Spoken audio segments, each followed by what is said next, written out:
Est-ce que l'on explique comment ce Français a basculé dans l'islamisme radical?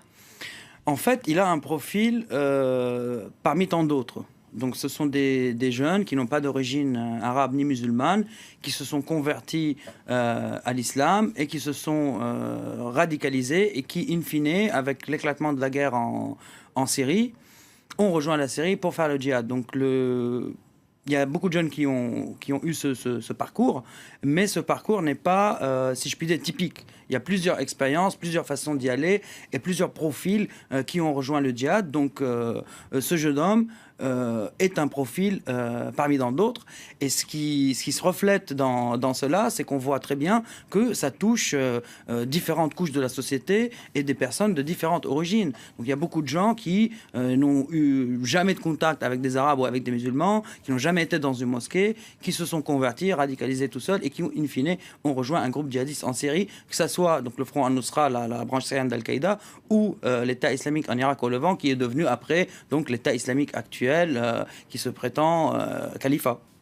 Est-ce que d'autres otages occidentaux sont entre les mains des djihadistes de l'organisation de l'État islamique? Là, on parle de Peter Kassik, mais est-ce qu'on a une idée d'autres otages? A priori, oui. A priori, il y a encore une dizaine d'otages. On n'a pas de certitude les concernant parce que les États concernés, donc c'est surtout les États-Unis et la Grande-Bretagne, gardent ces informations confidentielles.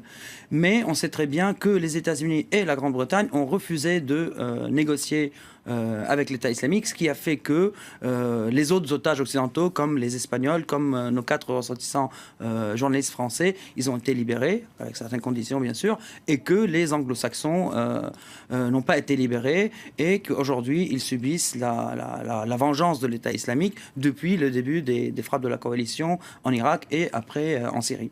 Et du côté des candidats au djihad, est-ce qu'ils continuent à rejoindre les rangs de l'organisation de l'État islamique malgré les frappes de la coalition? Les flux existent. Et il y a encore quelques semaines, on a vu une famille française rejoindre la Syrie. Donc les flux existent toujours parce que, à la différence des époques précédentes, il n'y a pas de filière bien établie avec un grand Manitou et un financeur et les gens qui prennent cette filière. Aujourd'hui, les expériences sont très individuelles.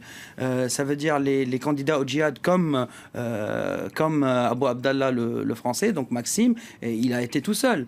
Et il y a d'autres qui vont en petits groupes, donc des groupes d'amis.